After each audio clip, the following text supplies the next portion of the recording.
I've been the keeper of these grounds for something like 300 years. You learn a lot in that time. The most important lesson? My job isn't to bury the dead. It's to protect them. You see, the living aren't the only ones who try to disturb their eternal rest. I know it sounds impossible. You won't find my name in any history books. It's a truth that defies logic, a secret I carry like a shroud. But it's my truth and my burden.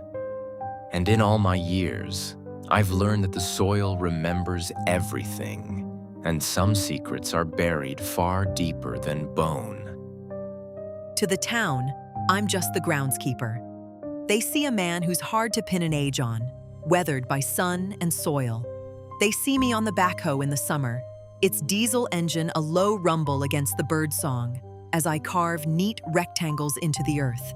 They see me trimming grass around stones whose names have been worn away by rain and time. They figure I work a simple 9 to 5, that I lock the gates at dusk and go home to a life they can understand. They're wrong. My real work begins when the sun bleeds out below the horizon, when the cemetery is returned to its rightful owners. And to me, my life has stretched far beyond any natural span, and the job has changed right along with the world outside these iron gates. I remember when this land was new, when headstones were simple field rocks and my title was sexton. In the 1700s, during the Great Sickness, the Yellow Fever, my work wasn't about solitary graves, but about deep, wide pits. The bell in the old church steeple, long since torn down, was my constant companion. I rang it for the dying and I rang it for the dead, a constant, metallic toll that hung over the town like a fever itself. The work was brutal, a physical agony of shovel and soil, driven by a desperate need to keep the sickness contained beneath the ground. The families couldn't even attend. They'd stand at the edge of the field, their faces masks of grief, and trust me, the sexton, to do right by their kin. It was a trust passed down through generations, the first seed of the guardianship I now uphold. Then came the 1800s, and with them, a new kind of ghoul. These weren't supernatural. They were men, driven by the cold needs of science and the promise of coin. The resurrectionists, body snatchers. Medical schools in the new cities were desperate for cadavers and paid well for fresh corpses. No questions asked. My nights transformed. My duty shifted from burying the dead to making sure they stayed buried. The quiet solitude of the cemetery became a hunting ground. I'd patrol the perimeter, armed with little more than a heavy lantern and a shovel that was as much a weapon as a tool. I learned the subtle signs of their work. Disturbed earth near a new plot, muffled voices on the wind, the snap of a twig that didn't belong to any night creature. I remember one night, a damp, moonless autumn evening. I found 2 of them working on the grave of a young woman buried only 2 days prior. They had her coffin nearly out of the ground. I didn't shout. I didn't need to. I just stood there, at the edge of the light from their own lantern, a dark shape against the yew trees. When they finally saw me, they froze. I didn't say a word. I just raised my shovel, its edge glinting in the faint light. They saw the truth in my eyes, that I was more a part of this place than they could ever understand, and that taking from this ground was like taking from me. They fled, leaving their tools and their ghoulish prize behind. I spent the rest of the night reburying her, tamping down the earth, reinforcing my silent promise to her and all the others. The living can be just as monstrous as any tale would have you believe. The tools have changed, of course. The backhoe does in an hour what used to take a day of back-breaking labor. Modern vaults offer a security I could only have dreamed of back in the era of the resurrectionists. But the core of the job, the fundamental truth of it, hasn't changed. The earth is a witness. It holds the memory of every tear shed upon it, every secret whispered over a new mound of dirt. I can feel it when I walk the grounds at night. A pressure in the air, a weight of stories. Most are quiet, content to sleep. But some aren't. Some stories are restless, and some are bound in chains. The year was 1947. The world was still breathing a collective sigh of relief after the war, but here, in the quiet of the cemetery, time moved differently.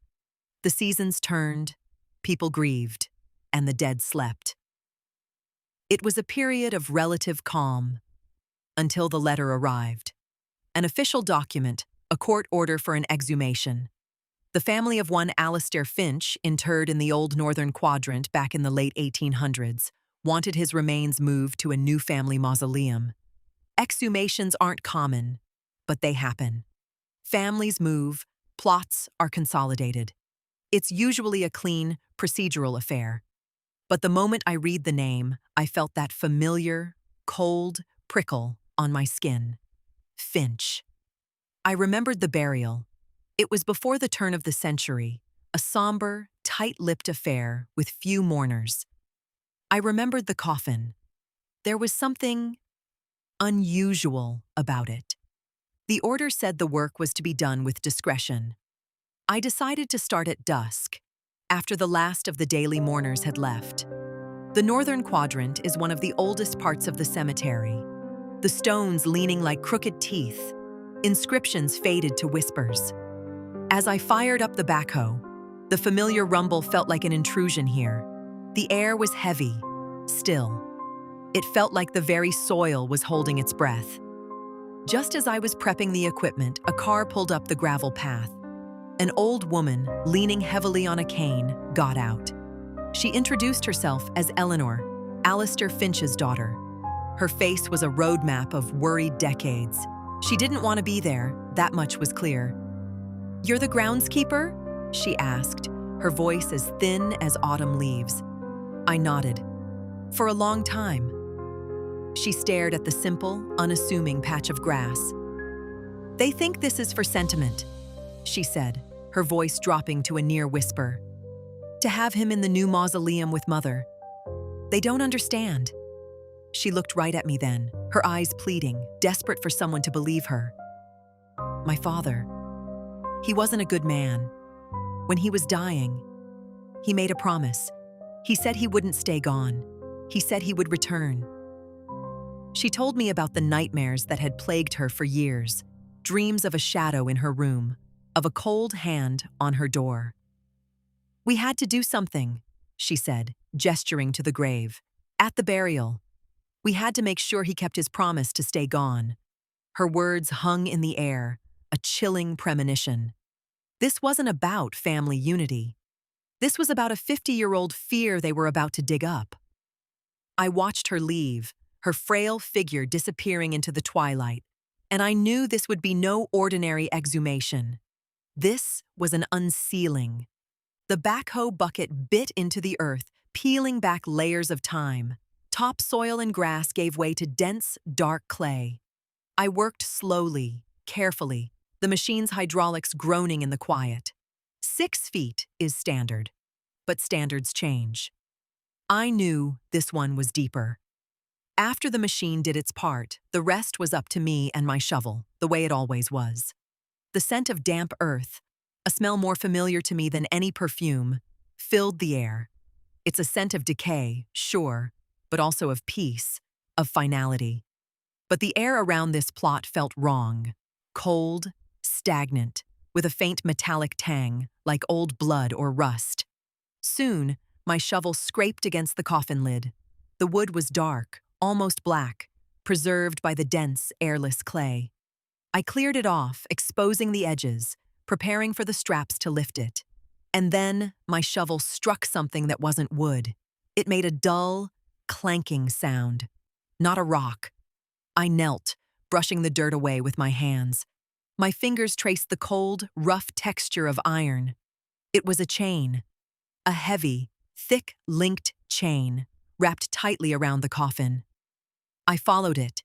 It was crossed over the lid and then wrapped lengthwise, a crude but effective binding. Where the chains crossed, a massive, rusted padlock. I've seen my share of strange burial customs, of wards and talismans to protect the deceased. But this was different. This wasn't to keep something out. This was a cage. The two seasonal workers I had with me, young men who saw this as just a summer job, stared in disbelief. One of them, a kid named Sam, let out a low whistle. "What in God's name is that for?" I didn't answer. I was lost in a memory, a flicker from a much earlier time. The year was 1788. A woman accused of witchcraft, dead of a fever before her trial, was buried in a similar fashion. I remembered the fear in the villagers' eyes, the grim determination as they wrapped her simple pine box in iron, believing her spirit would otherwise rise and plague them. This felt the same chilling purpose born of pure terror. Alistair Finch wasn't just buried, he was imprisoned. Getting the coffin out was a challenge. The chains added a lot of weight. When we finally hoisted it from the ground and set it beside the gaping hole, the sun was gone. The cemetery was bathed in a deep, bruised purple. A profound silence fell, broken only by our own ragged breaths. The coffin just sat there, exuding a deep sense of wrongness, a sealed vessel of malice. The trip to the new mausoleum was a silent, grim procession. The small utility vehicle I used seemed to strain under the load, both physical and psychic. The mausoleum was a new money affair, all polished granite and clean lines, a stark contrast to the ancient, chained box we placed inside. It had a heavy bronze door and a secure lock. As I slid Alistair Finch's coffin into its slot and closed the stone faceplate, the finality felt hollow. Then came the click of the lock on the mausoleum's main door. It echoed in the chamber, a sharp, definitive sound. The two young men were visibly relieved, eager to be done, to leave this place and its unsettling secrets. They muttered their goodbyes and practically ran to their cars. I didn't leave. I stood in the darkness, the key to the mausoleum heavy in my pocket, and listened. The cemetery was quiet again, but it was a different quiet. The silence of a held breath, the pause before a scream. The air was electric. My watch had just begun. I could feel Alistair Finch on the other side of that stone and steel, and I knew with the certainty of 3 centuries of experience that he was aware of his new surroundings. And he was not pleased. The first night was the worst for its subtlety. I walked my usual patrol, my footsteps the only sound on the crunching gravel. But as I passed the new mausoleum, I felt it. A palpable drop in temperature, a cold spot that clung to the air like fog. And then I heard it. A faint, rhythmic sound. Scrape, scrape, scrape. A dry, rasping noise, like a fingernail dragged across stone. It came from inside the mausoleum. It lasted maybe 20 seconds, then vanished, leaving a silence that was somehow more menacing. It wasn't an animal. It wasn't the building settling. It was deliberate. The sound returned the next night, right at dusk. This time, louder, more frantic. Scrape, scrape, rattle, scrape. That new sound, the rattling, sent a shiver down my spine. It was the sound of chains. Not heavy chains being dragged, but the short, sharp clink of a chain being agitated, shaken by a terrible, impotent rage. Night after night, it grew. I started feeling eyes on me whenever I was near the northern quadrant. The distinct, chilling sensation of being watched from the dark, empty windows of the Finch Mausoleum. I knew it would come to a head. These things follow cycles, tied to the moon and the thinning of the veil between worlds. The next full moon rose a week later, a perfect, luminous disk that bleached the landscape in silver and black. The energy in the cemetery was buzzing, a low hum I could feel in my teeth. I stood my vigil 50 yards from the mausoleum, and I waited. It began, as always, with the scratching. But tonight, it was a frenzy, a desperate, clawing sound that went on, accompanied by the furious, clattering rattle of the chains. Then, it stopped. The silence that followed was absolute, terrifying. From the solid granite face of the mausoleum door, a shadow began to bleed outwards. It was darker than the night around it, a patch of pure void. It coalesced, pulling itself into a tall, stooped, vaguely human shape. It wasn't solid, its edges wavering like heat haze, but it had a definite presence. The cold it radiated was intense, sucking the warmth from the air, and with it came the smell, the cloying sweetness of rot and the damp, sour scent of the grave. And from this shimmering form, the sound of rattling chains echoed, a physical impossibility that defied logic. Alistair Finch had kept his promise. I did not run. After 300 years on watch, you learn that fear is a luxury you can't afford. This was my ground. These were my dead. And this was a violation. I began to walk towards it, my heavy work boots silent on the dew-slicked grass. The shape turned to me.